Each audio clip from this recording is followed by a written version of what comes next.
Ang muscle pain ay pananakit ng kalamnan na dulot ng injury, pagod o pamamaga.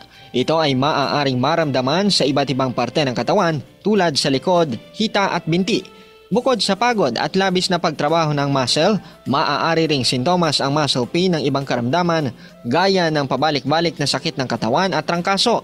Kung ang sakit ay malubha at parang hindi napapawi ng gamot at iba pang painkiller, huwag mag-atubiling magpatingin sa doktor. Karaniwang madaling malaman ang sanhi ng muscle pain dahil ang sakit ay nakasentro sa mga parte ng katawan na ginamit sa gawaing pisikal. Ngunit kung ito ay galing sa ibang karamdaman, dapat ipasuri ang sakit na pinagmumula ng muscle pain. Upang maiwasan ang pananakit ng katawan, ugaliing mag-stretching bago gumawa ng nakakapagod na aktibidad tulad ng sports at pagbubuhat ng mabigat. Binabanat ng stretching ang mga kalamnan upang madagdagan ang kakayahan nitong tumanggap ng tensyon. At huwag kalimutang mag-warm up kung ikaw ay mag-e-ehersisyo.